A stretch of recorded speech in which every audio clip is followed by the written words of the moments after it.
you get on stage and it all kind of comes together. I think we're all so passionate. It's such a weird bunch of people. I like how driven and excited everyone is about doing comedy. It's the opportunities that we have available to us. We're really lucky to have the legacy, which means that we can put on so many different shows.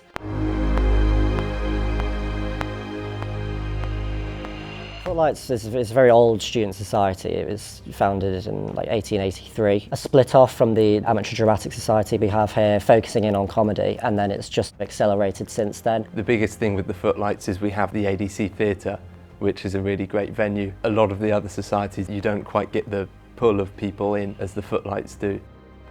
Essentially the Footlights, I guess you could say, has three phases.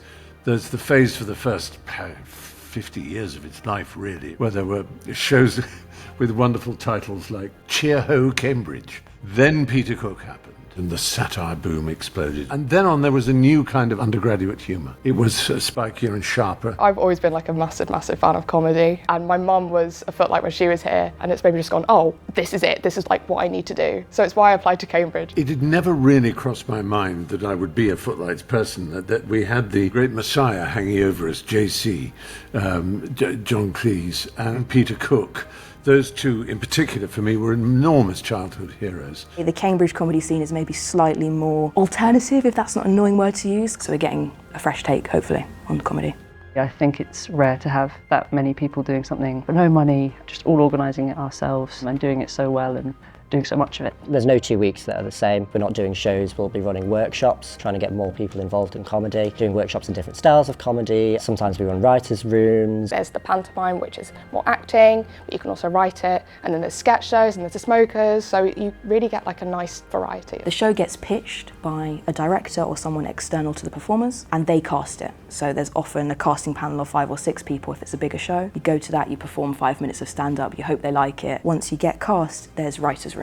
So at that point, you've mostly only got a title to work with, and everyone's just kind of giving the best ideas they can. Often it's about making your friends laugh, and if they laugh, hopefully the audience laughs as well. Every year we get members to apply, and we put on loads of different sketch shows, stand-up shows, and we send shows on tour and things like that. It's also a really good place to make friends and get on with people. Working collaboratively is the best way to work when it comes to comedy. These are all my friends, these are the people I get to spend time with and get to do stuff that we all love together. Feedback from the audience, really responding to what they're laughing at, is really key. Listen to people when they say things aren't funny. Learn to take criticism. It's somehow being natural and being yourself and being this character that's more important than really anything in the script. I mean, you do need to attempt some jokes, otherwise it would be rubbish.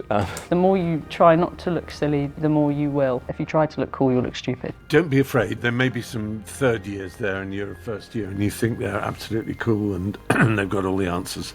They're as scared as you are. Everyone's scared in comedy. I'd love for it to be even more accessible. That means we'll get all sorts of people from all sorts of walks of life, which means more diverse comedy and hopefully funnier stuff. Cambridge can become quite a bubble, and there's so much brilliant comedy out there, and especially when you're dealing with a society that, because of a sort of legacy, it's looking back all the time. We want to be looking forward. We want to be looking at so many different styles of comedy that we could introduce. And I want to see, more voices in comedy. I want to see different styles of comedy. For it to be a place that feels welcoming and can support these people who are really passionate about this art form. Performance is about giving pleasure. It is about pleasing. It's a word Shakespeare uses a lot at the end of his comedies. If we have pleased, that is your job, to please, and it's a pleasure to please. It's much more a pleasure to please than to be pleased or pleasured.